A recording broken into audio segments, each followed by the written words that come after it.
"I'm done waiting, Lucas," Sarah's message taunted, paired with a screenshot of our emptied bank account. Her betrayal striking as I lay broken in the hospital. My wife cleaned out my bank account while I was unconscious in the hospital. "I deserve this after everything I've done for you," the message said. I replied with a single thumbs up.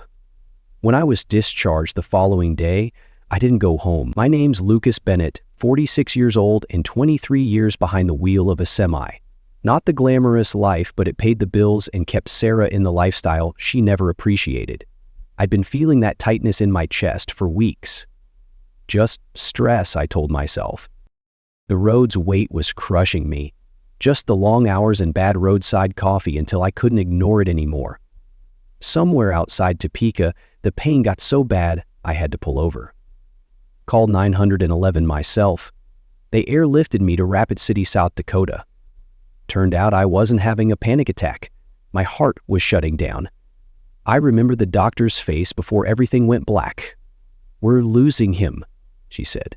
Her voice echoed like a death knell. Not exactly what you want to hear right before you pass out. 2 days later, I woke up with tubes in my arms and a stent in my heart. The nurse told me I'd flatlined twice, said I was lucky. I didn't feel lucky. When I checked my phone, there was only one message from Sarah. We'd been married 14 years, no kids, just a mortgage in Rapid City and a lot of quiet dinners when I was home between hauls. The message had a screenshot of our joint account, balance $0.00. Below it, she wrote, "I deserve this after everything I've done for you. $68,723.45. My emergency fund, my truck maintenance account, my retirement cushion, all gone." I should have felt something. Rage, maybe? Instead, I just felt tired. A bone-deep exhaustion no hospital bed could cure. Tired in a way sleep couldn't fix. I sent her a thumbs-up emoji, nothing else. When the doctor came in, he told me I needed to rest. Avoid stress, no driving for at least 7 weeks. He asked if someone was picking me up tomorrow. "You got family?" he pressed, his concern a reminder of my isolation. "Yeah," I lied. That night, I made a call to my brother Andrew. He lived on the other side of town. I hadn't spoken to him in months, not because we were fighting, we just lived different lives. "Need a favor," I said. "Name it," he answered without hesitation. "You're my lifeline, Andrew," I said, my voice raw with gratitude. "Need a place to crash for a few days, and I need you not to tell Sarah." There was a pause. "She doesn't know you're alive?" "She knows you're weak," he said, his tone heavy with suspicion. "Oh, she knows," I said. "She just doesn't know I'm not coming home." I met Sarah at a gas station outside Casper. She was stuck with a flat tire, and I was the guy who stopped to help. Back then, she looked at me like I was some kind of hero for knowing how to use a jack. "You saved me," she'd said, her smile a trap I fell into. Funny how that works. Things that impress people at first just become expected later on. We got married 6 months after that. Quick, but not reckless. I was 32, she was 29. Old enough to know better, young enough to believe in something. She never liked that I was gone 3 weeks out of 4, but the money was good and she liked what it bought. I'd call every night from whatever state I was passing through. Sometimes the conversations lasted an hour. As the years went on, they got shorter. 5 minutes of updates, then just checking in. Last couple years, it was mostly texts. Made it to Tulsa. All good here. Looking back, there were signs. She stopped asking when I'd be home. Started taking trips with friends I'd never met. "You're never here," she'd snapped once. Her resentment a warning I ignored, but I trusted her. That's what marriage is, right? Trust. My brother Andrew helped me into his guest room. He's a construction foreman, works locally, divorced twice, knows something about the ways people can disappoint you. "You should eat something," he said. "You look like hell," he added, his bluntness a brother's love. I wasn't hungry. I was thinking about the house I'd bought, about the refinancing I'd done 5 months earlier when rates dropped. Sarah had said she was too busy to come to the signing, so I handled it myself, put it only in my name since my credit score was better. She never even asked to see the paperwork. There was also the medical power of attorney I'd set up last year. After my buddy Carl had his stroke and his girlfriend couldn't make decisions for him, I got worried.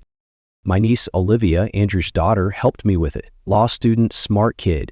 She made sure everything was in order. "Does Sarah know you're here?" Andrew asked as he handed me a sandwich. She'd hunt you down, he warned, his eyes sharp with concern. No, I said, and we're going to keep it that way for a bit. She took everything? I nodded. What are you going to do? I took a bite of the sandwich. Didn't taste like anything. The betrayal was a bitter flavor no food could mask. I'm going to get some rest. Doctor's orders. But that night, I didn't sleep.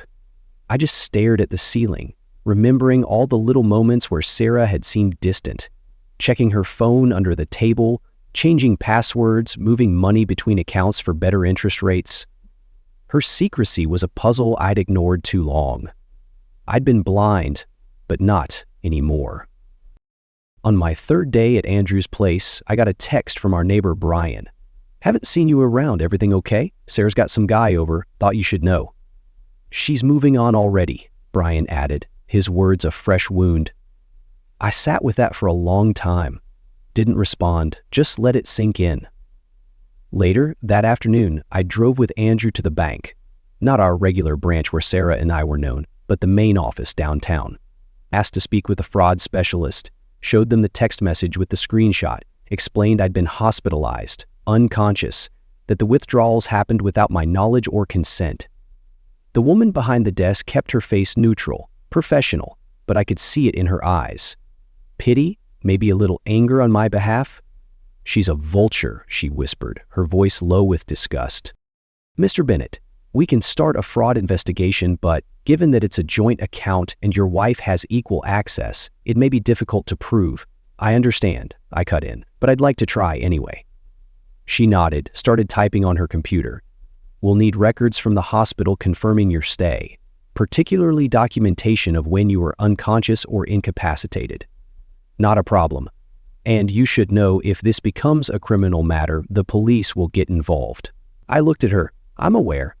On the way back to Andrew's, we stopped for gas. I stayed in the car while he pumped. Through the windshield, I watched a father with 2 kids buying ice cream from a convenience store.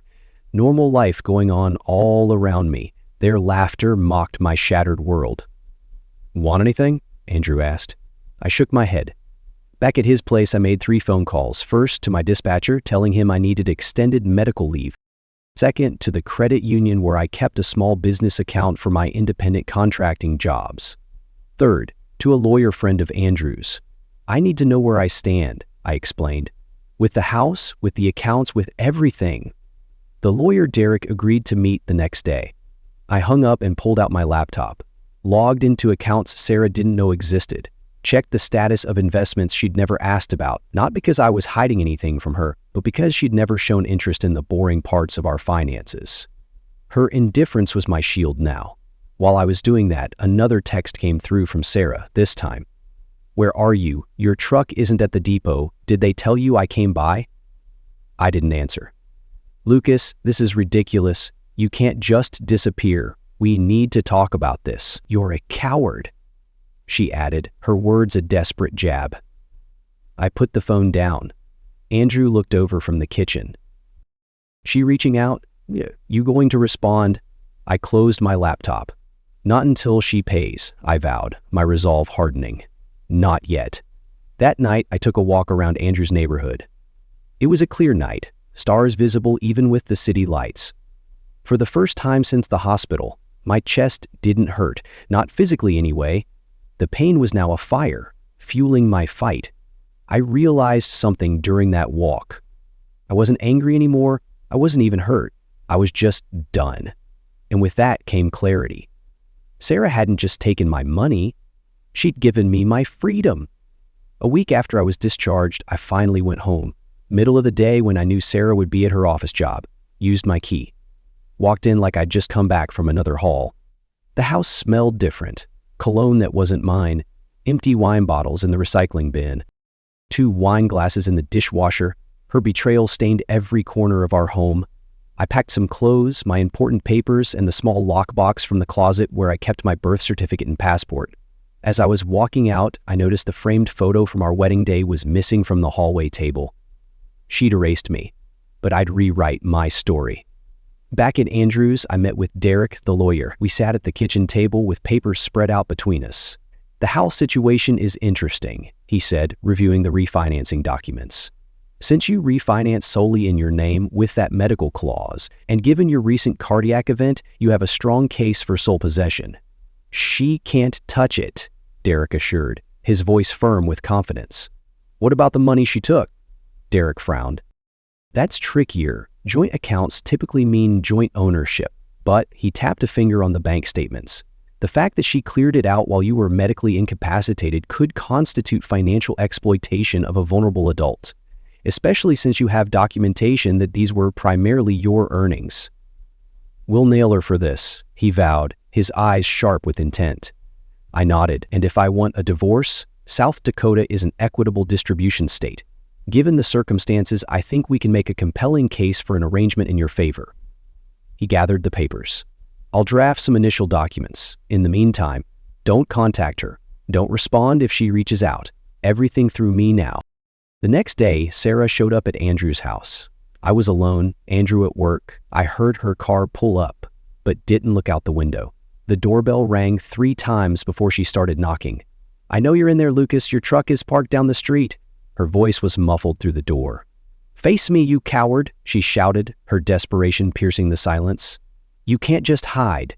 We need to talk about this." I sat perfectly still in the living room like a kid playing hide and seek. Eventually, the knocking stopped. I thought she'd left until my phone buzzed. "I'm sorry about the money. I was angry. You've been distant for months. I thought you were cheating. I found out about the house refinancing and panicked. We can work this out. Please talk to me." "You're lying again," I muttered, her words a hollow plea. It was the first time she'd ever accused me of cheating. Projection, probably. I turned the phone face down without replying. The next day, Derek called with news. Sarah contacted me. He said she's hired Laura Vance as her attorney. "She's a shark," Derek warned, his tone heavy with caution. Laura Vance, one of the most aggressive divorce attorneys in the state, known for going after everything: houses, retirement accounts, future earnings. "What does that mean for us?" I asked. "It means she's not playing around. Vance is already claiming that your abandonment after the hospitalization constitutes desertion. She's painting you as unstable, saying you disappeared without explanation, and are refusing communication." I let out a long breath. "She's twisting the truth," I said, my voice tight with resolve. "So what now?" "Now we get ahead of this." I filed for an emergency hearing regarding the funds she withdrew. Judge Peterson is presiding. He takes a very dim view of taking advantage of medical situations. After hanging up, I stared at the wall for a long time. Then I made another call to my niece Olivia. I needed her help with something specific. That evening, I drove past our house. Sarah's car was in the driveway alongside a black Mercedes I didn't recognize. I circled the block once, then headed back to Andrew's. In the driveway, I got a text from a number I didn't know. "This is Laura Vance. I represent Sarah Bennett. Any further surveillance of my client will be documented as harassment. All communication must go through proper legal channels." They're scared now, I thought. Their threat a sign of weakness. They were watching me. I was watching them. Now the gloves were off. 2 weeks after that first meeting with Derek, we had our day in court. Emergency hearing regarding the withdrawn funds. Sarah was there with Laura Vance, both in sharp suits. I wore the only tie I owned, the one I kept in my truck for unexpected funerals on the road. Judge Peterson was an older man with white hair and reading glasses perched on the end of his nose. He reviewed the filings without expression, occasionally looking up at Sarah, then at me. "Ms. Vance," he finally said, "your client withdrew the entirety of the joint accounts while Mr. Bennett was hospitalized for a life-threatening cardiac event. Is that correct?" Vance stood. "Your Honor, my client had every right to access those joint funds." "She was protecting herself," Vance argued, her voice sharp but unsteady. "Furthermore, Mr. Bennett had recently refinanced their marital home solely in his name without Mrs. Bennett's knowledge, which we contend was the first act of financial deception." The judge removed his glasses. "I'm not asking about the house right now, counselor. I'm asking about the timing of the withdrawal. Was your client aware that Mr. Bennett was in the hospital when she took the money?" Sarah leaned over and whispered something to Vance. Vance cleared her throat. "Yes, Your Honor. But my client was under extreme emotional distress, believing her marriage was ending. She acted to protect herself financially. The judge put his glasses back on. "Distress doesn't justify theft," he said, his tone cutting through her defense. "While unconscious from a heart attack seems an unlikely time for Mr. Bennett to end his marriage," he shuffled some papers. "I'm ordering the funds frozen pending further proceedings. Neither party may access this money until ownership is determined in the divorce settlement." It wasn't a complete win, but it stopped Sarah from spending any more. As we left the courtroom, Sarah tried to approach me. Vance held her back with a hand on her arm, but not before Sarah said, "Lucas, please, there's so much you don't understand. You'll pay for this," I thought, her plea falling on deaf ears. I walked past without looking at her. Outside, Derek was satisfied. "This is just the beginning. Now we start discovery." Discovery? The part where all the cards get laid on the table. A week later, Derek called me to his office. When I arrived, he had a folder waiting. "We've got something," he said, sliding it across the desk. Inside was a bank statement from an account I didn't recognize. Sarah's name was on it. The balance $158,432.17. "Where did this come from?" I asked. "Your niece found it.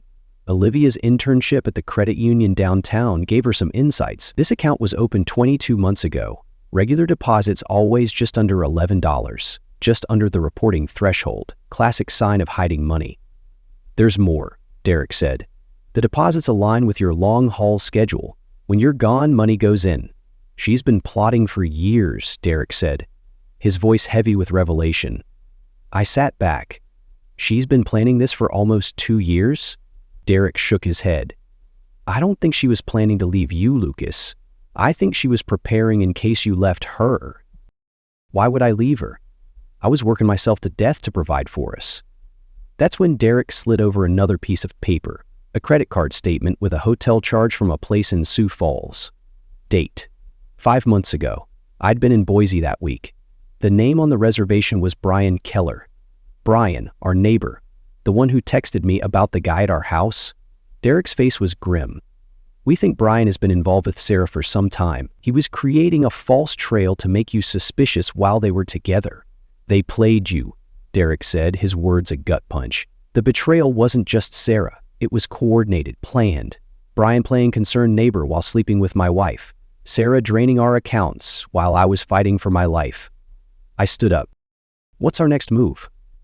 Derek smiled for the first time that day. "That's up to you, but if I were in your shoes, I'd make sure they both regret ever thinking they could get away with this." "Let's bury them," I said, my voice a vow of retribution. I spent the next month living at Andrews, recovering physically while Derek built our case. We had a strategy now. Document everything, gather evidence of Sarah and Brian's relationship, prove the financial deception. My niece Olivia was invaluable. Her position at the credit union gave us insight into financial patterns we wouldn't have seen otherwise. Nothing illegal, just connecting dots that were already in plain sight. "The account has another person with access," she told me one evening.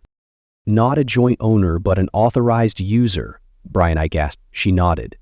"And there's something else. They've started moving money, smaller amounts to different accounts." "They're running scared," Olivia said, her voice fierce with discovery. "They know we're onto them." I stared out the window. They're liquidating, getting ready to run. That night I called Derek. "We need to move faster. They're slipping away," I warned, my urgency rising. "I agree, but we need to be careful. If we tip our hand too soon, they'll disappear with everything," I finished. "So what do we do?" Derek was quiet for a moment. "We need leverage. Something that makes them think twice about running." The next day, I drove to our house when I knew Sarah would be at work. I didn't go inside. Instead, I walked the property line, taking photos with my phone. The new shed Brian had helped build last summer, the fancy landscaping that had mysteriously appeared while I was on a 3-week haul to Arizona, improvements paid for with my money, likely installed by Brian, increasing the property value of the home that was now solely in my name. They built their lies on my dime, I thought, each photo a piece of evidence. I sent the photos to Derek with a simple message, documented. 2 days later, Sarah's lawyer called Derek with an unexpected offer. Sarah would return 50% of the withdrawn funds in exchange for 50% equity in the house. "They're testing us," Derek said when he called to tell me. "They're terrified we'll take it all," he added, his voice thick with anticipation, "seeing if we'll settle cheap." "What do we tell them?" "Nothing yet. Let them sweat." Meanwhile, I made another move. I contacted my trucking company's HR department, explained my situation, asked about the disability insurance I'd been paying into for 21 years. "You're entitled to 60% of your salary for up to 12 months, the HR representative explained. "You've earned this safety net," she said, her tone warm with support. "Given your cardiac event and the doctor's restrictions, you easily qualify." I filed the paperwork that day. Another source of income that Sarah didn't know about wouldn't be included in any settlement discussions yet. The next week, I had Andrew drive me past our house again. This time, I noticed something new, a for sale sign on Brian's lawn. "He's cutting and running," Andrew said. "He's abandoning her," Andrew scoffed, his voice laced with contempt. I nodded. "Call Olivia." An hour later, Olivia confirmed our suspicion. Brian had cleared out his accounts 2 days earlier, nearly $98,000, 0 cents, withdrawn in cashier's checks. I called Derek immediately. "We need to act now. Brian's selling his house. Sarah might be planning to go with him." Derek didn't hesitate. "I'll file for an emergency injunction first thing tomorrow, freezing all assets, preventing property sales without court approval." The next morning, I woke to a text from Sarah. "We need to talk. Just you and me, no lawyers." "I'm begging you," she added, her desperation a hollow plea. I showed it to Andrew. "They're desperate," he said. I nodded. "Good." I forwarded the text to Derek, who replied, "Don't respond." Injunction hearing is at 2 p.m. At 1:30, I was walking into the courthouse when I spotted Sarah and Brian together in the parking lot, arguing. They didn't see me. I took out my phone and recorded them from a distance. 30 seconds of evidence showing their relationship, something they'd been careful to hide from legal proceedings. Inside, Derek was waiting. I showed him the video. "Perfect timing," he said. "This'll bury them," he said, his grin fierce with triumph.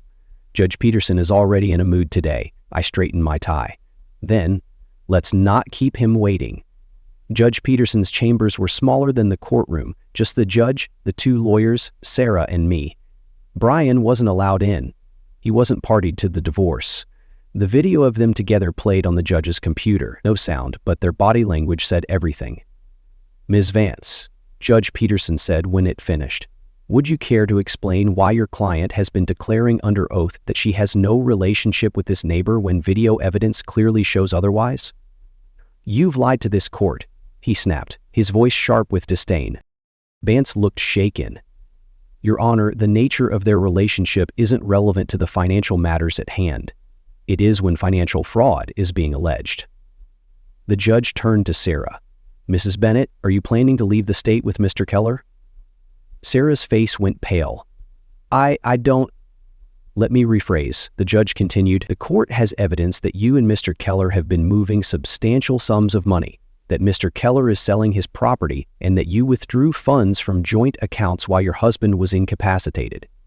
This suggests a pattern of deception and intent to flee." He looked at both lawyers. "I'm issuing an immediate freeze on all assets belonging to both Sarah Bennett and Brian Keller. Neither may leave the county without court permission.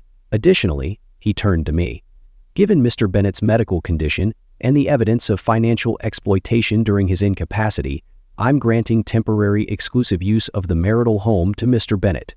"Justice is served," Peterson declared, his tone final and unyielding. Sarah made a small choke sound. "Your Honor," Vance began, but the judge held up a hand. "The exploitation of a medically vulnerable spouse is something this court takes very seriously, counselor. You're lucky I'm not recommending criminal charges at this time." Derek gathered his papers, trying not to look too satisfied. As we left, Sarah caught my eye. For the first time, I saw fear there. Not of me, of consequences. "You've lost everything," I thought, her defeat a bitter victory. 5 months after the hospital, I moved back into her house. My house now. The divorce was finalized faster than anyone expected. Sarah didn't fight after the injunction hearing. Brian had disappeared, leaving her to face everything alone. In the end, the judge awarded me the house, my truck, and 80% of our savings. Sarah got her car and the remaining 20%.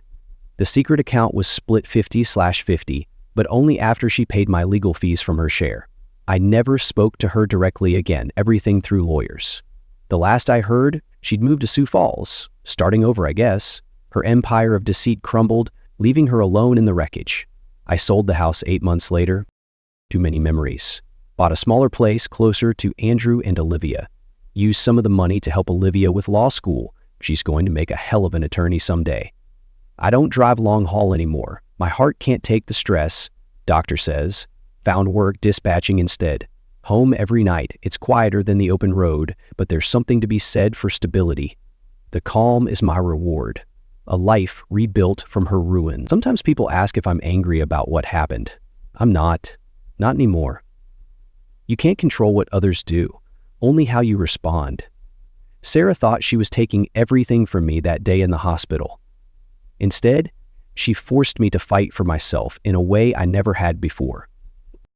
Last week, I was cleaning out some old boxes and found our wedding album. Thought about throwing it away, but didn't. Just put it back in the box. It's part of my story now, not the end, just a chapter. I'm more than my scars, I thought, closing the box with finality. The heart attack nearly killed me. The betrayal nearly broke me. But I'm still here, changed, maybe stronger, definitely wiser. Some lessons you learn the hard way. Some people you lose for good reason. And sometimes the life you rebuild is better than the one you lost. I'm free now, I vowed, ready for whatever lies ahead.